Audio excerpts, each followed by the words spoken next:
Many people believe a budget is a financial straitjacket. They imagine tedious spreadsheets counting every single penny, saying no to everything that brings them joy. This is a powerful and destructive myth. It paints budgeting as a punishment, a chore designed to suck all the fun out of life. Because of this myth, millions of people avoid managing their money altogether. They see it as too hard, too restrictive, not worth the effort.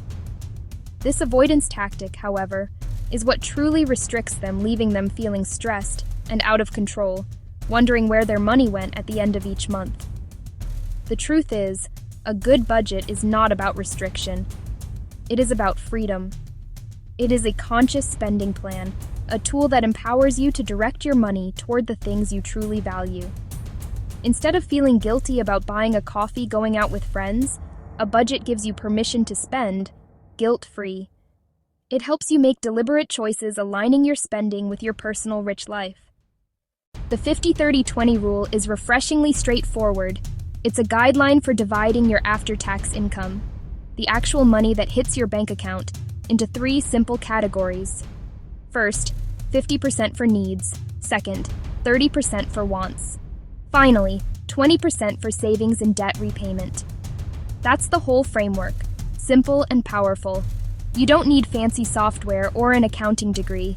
Just understand 3 buckets and how to sort your expenses. It helps you enjoy today and secure tomorrow. Let's define each category. Needs are the absolute essentials you must pay to live and work. Rent or mortgage payments, essential groceries, utility bills, electricity and water, health insurance premiums, basic transportation to get to your job. These are non-negotiable costs. Keep them at or below 50%. That's the first major goal. If they creep higher, it's a sign of strain. Wants are things that make life enjoyable but aren't essential. Netflix and Spotify subscriptions, dinners out, your morning coffee run, new clothes not required for work. Theory is great, but let's see how this rule plays out in the real world with actual numbers. We will look at 3 different income levels to demonstrate how the percentages apply. It's important to remember these are based on monthly after-tax income, which is the net pay you receive after all taxes and deductions. This is the real amount you have to work with each month. Let's start with someone on a lower income. Consider a take-home pay of $1,500 per month. Applying the 50-30-20 rule gives us a clear breakdown. 50% for needs equals $750. Rent, utilities, groceries, transportation. 30% for wants equals $450, which would be for any non-essential spending. Finally, 20% for savings and debt repayment comes to $300. Immediately, you can see a potential problem. If their rent alone is $800, their needs category is already over budget. The rule isn't failing. It's working by highlighting a critical issue that needs to be addressed. Reduce other needs. Cut wants drastically. Or find a way to increase your income. Now, a middle income example. 50% for needs equals $1,750. Mortgage or rent payment, utilities, other essentials. 30% for wants equals $1,050. Dining out, hobbies, entertainment. 20% for savings and debt equals $700. Automate $700 into a savings or investment account each month, and that becomes $8,400 per year. This demonstrates how consistent, manageable steps can lead to significant wealth accumulation over time. Finally, a higher income example, $6,000 take home per month. 50% for needs equals $3,000. 30% for wants equals $1,800. 20% for savings and debt equals $1,200. This person can accelerate their wealth building. Live on less than 50% for needs. Reduce wants. Use freed cash to pay down debt aggressively.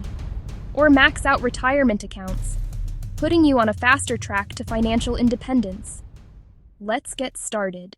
The 50-30-20 rule is a guide, not an unbreakable law.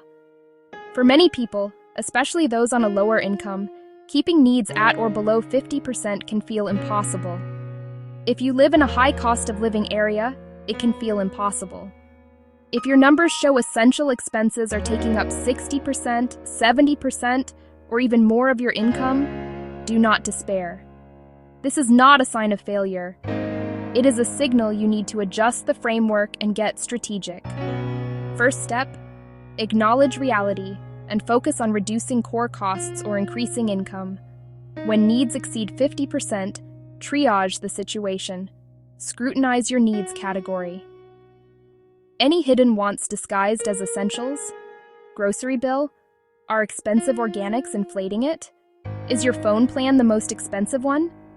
After trimming fat, focus on big-ticket items. If rent is the main issue, consider finding a roommate moving to a more affordable neighborhood, applying for housing assistance programs. These are hard, but they can change your financial picture. With needs larger, cut wants first. Be ruthless.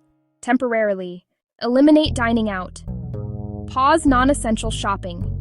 Not permanent deprivation, creating breathing room. Redirect every possible dollar from wants to needs and carve out a bit for savings. Even 1% or 2%, start there. Savings strategy must adapt. Temporarily suspend the 20% savings goal when money is tight. New primary goal, build a small emergency fund, maybe $500 to start. That buffer prevents small disasters from becoming crises. Once it's in place, throw extra dollars at high-interest debt like credit cards. Interest is a leak. Plug it by paying off debt, one of the highest return moves when starting out. Even with a simple system like the 50-30-20 rule, it's easy to make mistakes. That can undermine your progress. The most common blunder is miscategorizing expenses. People often lump all their monthly bills into the needs category out of habit. A premium cable package, a gym membership, you rarely use multiple streaming services? If the answer is yes, it's a want. Be honest with yourself and move those expenses into the 30% bucket. This single act can instantly reveal that your essential costs are lower than you thought. Another major mistake is treating savings as an afterthought. Many people plan to save whatever is left over at the end of the month. The problem is, there is rarely anything left over. Life has a way of expanding to consume all available cash. The fix is to change your mindset and your process. Pay yourself first. Treat your 20% savings contribution like any other mandatory bill. Set up an automatic transfer from your checking account to your savings or investment account for the day after you get paid. This ensures your future self gets their share before you have a chance to spend it on wants. Neglecting the corrosive power of high-interest debt is a third critical error. Some people focus only on building savings while carrying a large credit card balance with a 22% APR. This is like trying to fill a bucket with a giant hole in it. The fix is to prioritize your 20% allocation strategically. While building a small emergency fund is the first step, your next focus should be aggressively paying down any debt with an interest rate above 7 to 8%. The guaranteed return you get from paying off a high-interest credit card is far greater than any return you could safely earn from investing in the short term. The fourth blunder is simply not tracking your spending at all. You can't manage what you don't measure. If you have no idea where your money is going, the 50-30-20 categories are just abstract concepts. The fix doesn't have to be complicated. You don't need to log every receipt forever. Just track your spending for 1 month using a simple notebook or a free budgeting app. This will give you a clear, data-driven picture of your actual habits. This snapshot of reality is often the wake-up call needed to see where your money is truly going and where you can make impactful changes. Finally, a common mistake is being too rigid and aiming for perfection from day one. If you create a budget that allows for zero fun, you are setting yourself up to fail. The fix is to build in planned flexibility. Keep a small, specific treat in your wants budget: weekly coffee, a monthly movie ticket, or a small purchase. Giving yourself permission to enjoy some of your money makes the entire plan more sustainable. A good budget is one you can stick with for the long haul. We started by dismantling the myth that budgeting is a complicated, joyless exercise in deprivation. We have replaced that myth with a clear, simple method, the 50-30-20 rule. This framework is not about restriction, it is about conscious allocation. It is a tool designed to give you clarity and control over your financial life. It provides a simple map that balances your present needs and wants with your future goals. By assigning just 3 jobs to your money, 50% for needs, 30% for wants, 20% for savings and debt, you move from passive anxiety to active empowerment. This is the core of living a rich life.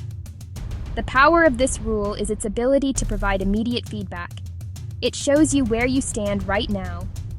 The numbers do not judge, they simply inform. This information allows you to make conscious decisions rather than drifting through your financial life. You now have a system to help you decide if you want to prioritize paying down debt faster, saving more for a big goal, or freeing up more money for the things you enjoy. The plan is not set in stone. It is a dynamic guide that you can and should adjust as your income, goals, and life circumstances change over time. Now it is time to put this knowledge into action. Information alone does not change your life. Action does. I challenge you to try this for just 1 month. You don't need to commit to this forever. Just give it a 30-day trial run. Start by finding your total monthly take-home pay. Then, go through your bank and credit card statements from the last month. List every expense. Sort each one into the needs, wants, savings, debt category. Do the math and see how your percentages line up with the 50-30-20 guideline. This simple exercise will be incredibly revealing. Once you have your personal percentages, your final step is to make one small change. You could decide to cancel a subscription you don't use and redirect that $15 into your savings account. You could choose to pack your lunch 2 more times a week, or you could make one extra $20 payment toward your credit card debt. The size of the action is less important than the act of starting. You are building a new habit and proving to yourself that you are in control. Try this simple rule for 1 month. See how it feels to know exactly where your money is going.